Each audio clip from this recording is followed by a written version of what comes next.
हे प्रकरण खूप मोठं आहे. याच्यात मुख्यमंत्र्यांनी स्वतः लक्ष घालणं खूप गरजेचं आहे. कारण हे लहान विषय नाही आहे. तुम्ही हे चेष्टेवरती किंवा सहज येण्याचा विषय नाही आहे. याच्यात हे ठरवून ही सामूहिक कट रचला गेलेला घातपाताचा याविषयी गांभीर्याने जर घेतला तर ठीक आहे. कारण मराठे ना खूप चवताळलेले आहेत. परंतु आम्ही सगळ्यांना शांत केले कारण आम्हाला कायद्यावरती विश्वास आहे. आमचे पोलीस अधीक्षक साहेब जे येतं की बन्सल साहेब ते खरंच त्यांचं जे आडनाव आहे बन्सल साहेब हे खूप उंचीवरती नेणार आहेत आणि ते नेण्याची त्यांना नेलंच त्यांनी पाहिजे. कारण त्यांच्या हातात ही इतका मोठा तपास हाता आला आहे. इतके यांनी आत्तापर्यंत लोक मारलेले आहेत. याचा बिमोड करण्याचं कामसुद्धा आता बन्सल साहेबांनी केलं पाहिजे.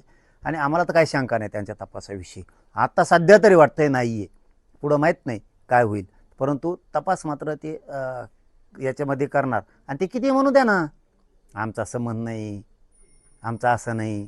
आता तो बीडचा कांचन का काय कोण तो म्हणतो समजा की बाबा जी भेट झाली त्या भेटीचं अर्थ अनर्थ केला आणि कुठं कटात आणि त्या षडयंत्रात आमचा काही संबंध नाही आहे.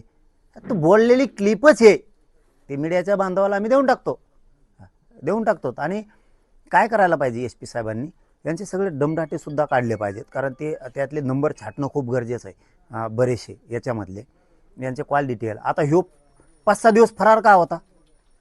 ह्यो जर चोर नाही आहे, ह्यो जर चुकीचा नाही तो बीडवाला कांचन का काय, मी फरार का होता?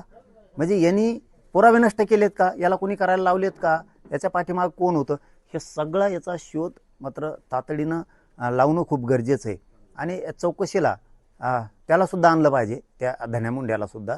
कारण त्यांनीच हे घडून आणलेलं आहे. कारण एक तर मी खोटं करत नाही ना अजितदादा. तुमच्या माहितीसाठी तुम्हाला म्हणून सांगतो, तुमचं काही वेळेस भाषण असतं बघा की मला खोटं मी सहन नाही करत, मी कामाचा माणूस आहे, असं तुमचं भाषण असतं. आता तुम्ही कामाचे आहेत का नाहीत हे आता लक्षात येईल.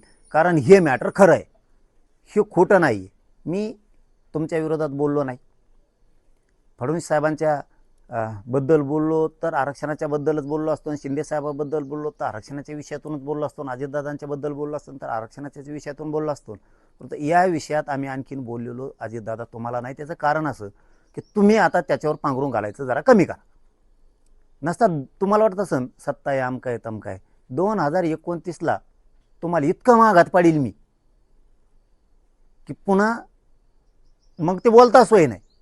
कारण तुम्ही ज्या लोकांकडे लोकच नाहीत असे लोक घेऊन संघ पाळताय, मराठ्यांच्या विरोधात काम करताय, ते घातपात करायला लागलेत आणि त्यांची पाठराखण करणार. संतोषभाई देशमुखांच्या प्रकरणात सुद्धा तुम्ही असंच केलं. तुम्ही महादेव मुंडेभाई यांच्या प्रकरणात तुम्ही असंच केलं. त्या महादेव गीते यांच्या प्रकरणात असं ते बियाणे का काय, अहो शेकडो प्रकरणात तुम्ही किती दिवस झाकेणार अजितदादा. म्हणून मी आणखीनही तुम्हाला बोललेलो नाहीये. तुम्हाला फक्त माझी एक सूचना आहे की तुम्ही त्याच्यावर पांघरून घाल नका, त्याला चौकशीला पाठवा. आणि ते कुठं लपलाय ना, काय लपवतो रे ह्या गाड्या? तो म्हणला ना नार्को टेस्ट करायची, आता कुठं गेला खरकाट्या?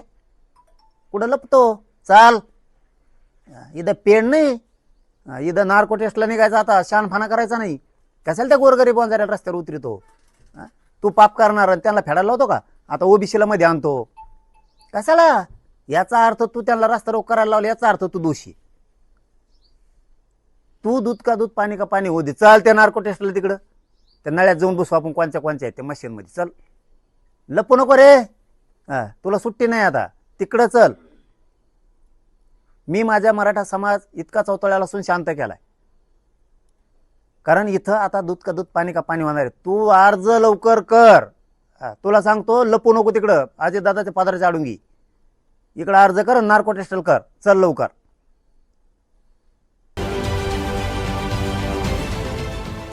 देश विदेशातील प्रत्येक घडामोडींचे लाईव्ह अपडेट मिळवण्यासाठी आता साम टीव्हीच्या सर्व सोशल मीडिया प्लॅटफॉर्मला लाईक, फॉलो आणि सबस्क्राईब करा.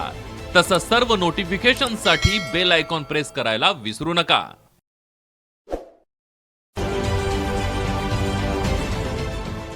देश विदेशातील प्रत्येक घडामोडींचे लाईव्ह अपडेट मिळवण्यासाठी आता साम टीव्हीच्या सर्व सोशल मीडिया प्लॅटफॉर्मला लाईक, फॉलो आणि सबस्क्राईब करा. तसंच सर्व नोटिफिकेशनसाठी बेल आयकॉन प्रेस करायला विसरू नका.